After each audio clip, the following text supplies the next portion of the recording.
you're an old subscriber, thank you so much for coming back to your family. If you're a new subscriber, thank you so much for joining us. My name is Meke Kaale and this is Mystical. Today, I can't even look at you cute people because we just hit 1,000 subscribers. 1,000 subscribers. Thank you so much, guys. Wow. If you can't already tell, I'm so elated. We just hit 1,000 subscribers. Thank you so much, guys, for the love. Thank you for the support. Thank you for the likes and the comments and the posts and the sharing. I appreciate it so much, guys. I can't believe this. 1,000 of you actually want to sit down and watch my content. Like, how cute is that? How cool is that? I'm so grateful. I appreciate it so much. And I just hope you're here to stay. And I hope we move our little channel, our not so little channel, forward. And I hope you're ready for today's video. We're going to talk about constipation. Constipation. I know that it's a social taboo to talk about pooping right next to sex and religion, but this is Mystical Dance. What do you expect? We explore the mystics of life, and it's November, the month of knowledge, the month of awareness, so this is right up our alley. So I'm gonna spread information, I'm gonna spread awareness, I'm gonna teach you something new every single week of this month, and I hope you learn something from me. Thank you guys so much for watching. Let's go. I want to give a quick disclaimer. Please do not use this information as formal medical advice. I still recommend that you go and meet your health representative or your medical doctor to discuss problems that you might be having. I'm just using this channel to raise awareness towards the topic of today, which is constipation. I am not a doctor yet. Now, constipation affects about 4.2 million people worldwide, and it's one of those abnormalities that are not really spoken about, but that can really decrease the quality of your life. Constipation can be defined, or let me say characterized, by two main things. Decreased frequency in defecation, that means going to the toilet less than 3 times per week, and it can also be defined by passing hard, dry stools. Now, getting into the etiology or the causes of constipation, we have many factors that come into play to cause the constipation, but we have 5 major factors which come into play, and I'm going to discuss them here with you guys. Now, one of the main culprits that play a major role in constipation is fiber, or rather the lack of. Now, fiber is an indigestible material from plants. It plays a very important role in helping to propel our stools forward, especially through the intestines and the colon and out when you go to the toilet. So what happens when we don't have enough fiber in our diet? What happens is that we produce low caliber stools. Now, what does that mean? It means that stools that don't have a lot of bulk, stools that don't have that oomph, if I can put it that way, because of the lack of the fiber. Now, what happens when you have stools that don't have that oomph, that don't have that nice bulk? I know it's weird to say nice when we're talking about poop, but anyway, when we don't have fiber in our diet, right, it means that the stools we produce, the low caliber, they're not bulky enough, which means it's so difficult for them to be propelled forward through the colon and through our anus while we are doing our business in the toilet. So what that means is that we have to strain a bit more than we would if we had enough fiber in our diet. Now, straining is when you make so we have a lot of straining if you don't have enough fiber in your diet. That's one of the major culprits in causing constipation, and it's recommended that you take at least 20 grams of fiber every single day, especially from women. That's about 30 grams for men. you need enough fiber in your diet. Now, where do you get fiber from? You get fiber from fruits and vegetables. So you can eat a lot of apples, you can eat whole wheat grains. All those food are really, really good in fiber.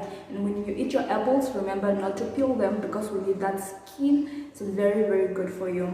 Now, talking about fiber aside, we have other factors that also cause constipation. Second factor that causes constipation is dehydration. It's very, very important. I can't emphasize how important it is to stay hydrated.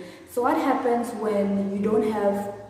Okay, before we even go to that, let's talk about the colon. So what's the major function of the colon? The major function of your colon is to absorb as much water as possible from the food waste before we release it when we do our business. So to absorb excess water from the waste material and return it back to the circulation. So what happens when you don't drink enough water is that the colon takes too much water, so you're dehydrated, right? So the colon tries to suck up as much water as possible from your stools, and then it leaves your stool so dry and hard and therefore very, very painful to pass.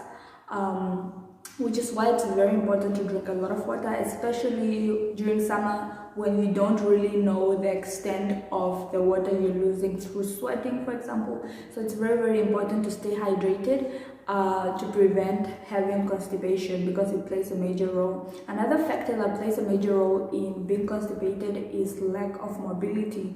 Now, when I talk of lack of mobility, I'm talking about exercising. It's very important for you to be able to move around, you know, to be mobile, because it helps with the mobility of the colon. It helps to propel food around in your digestive system and therefore makes it very much easier to help yourself in the toilet without many problems. So try to be mobile, try to walk around, try to have some sort of exercise during the day or during the week. And this is one of the major causes, especially in very old people or people who are bedridden, maybe like the sick people. So it's very important to have, you know, a bit of exercise here and there just to help you with the mobility of your digestive system. And one of the major factors again that contribute towards getting constipation is stress. I'm not really gonna go into the nitty-gritties of how it works, but it's very important that you know that the less stressed out you are, the more happier your digestive system is, the more everything works properly, everything is in order, no complications, nothing. So please try to reduce stress, especially if you suffer from constipation. So another factor that comes into play when it comes to constipation is medication. So there are some medications with side effects of constipation. So maybe if you're taking drugs like opiates, let me just say painkillers like ibuprofen, hypertensive drugs, all those drugs can play a role in. So those are just some of the 5 major factors that cause constipation: lack of mobility or lack of exercising, dehydration, not eating enough fiber as a side effect of many medication, cause you're stressed out. I forgot one more thing.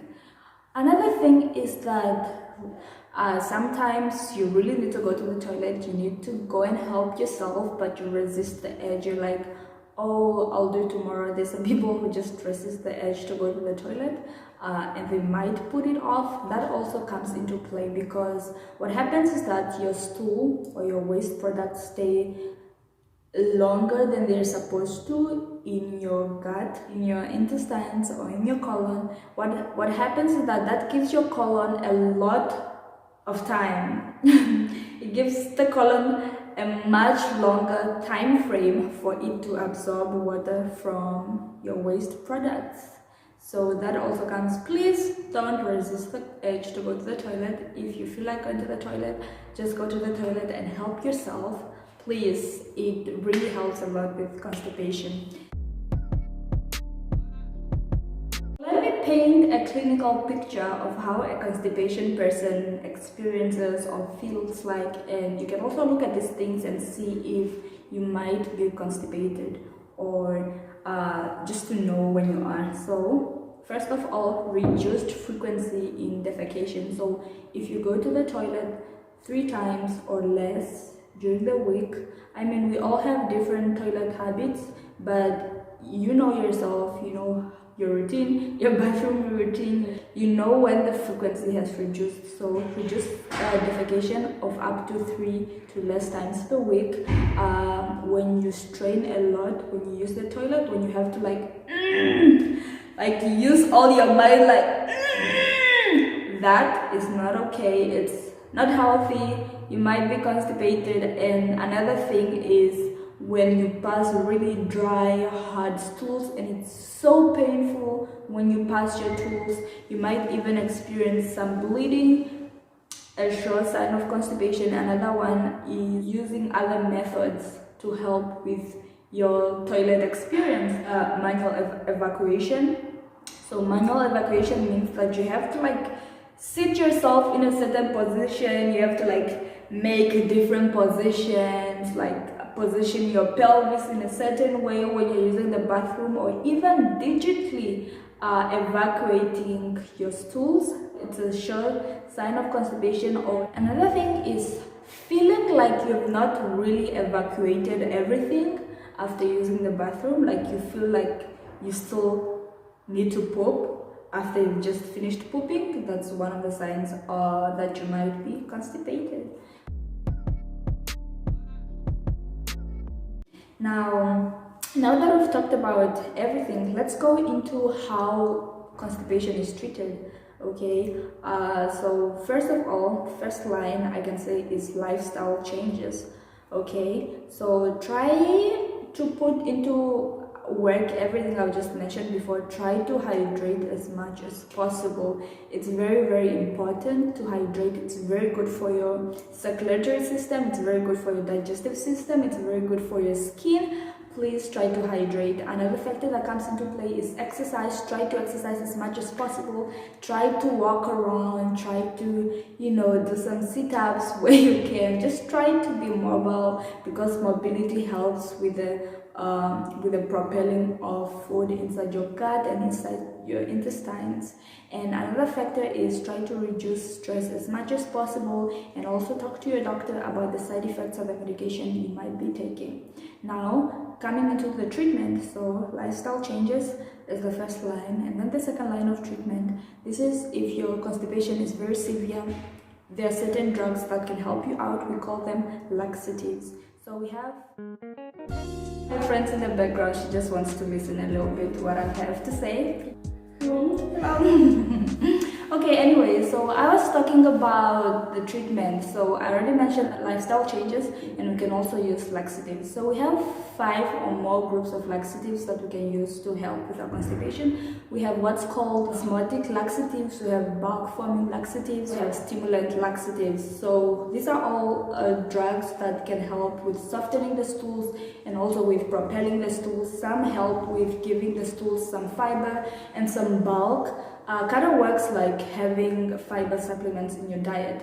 Okay, let me not forget, when it comes to laxatives, you can get them over the counter, which means you don't really need a prescription for them, but I really recommend that you, if you're suffering from constipation, especially chronic constipation. Now, chronic constipation is defined as constipation that you've had for 3 or more months. Then it's now chronic, it's very severe. So I recommend that you talk to your doctor, and you guys will work towards a good drug that's good for you, that's safe for you, and that will help you out with your constipation. Thank you so much, guys, for watching. I hope we make pooping great again. Thank you so much for watching, and my friend wants to say bye. Goodbye. Bye. Thank you so much, guys, for watching, and if you like this video, don't forget to like and subscribe and comment and tell me what you think about this video. And I look forward to making more videos during November for our health. Thank you so much, guys, for watching, and I'll catch you guys in my next video.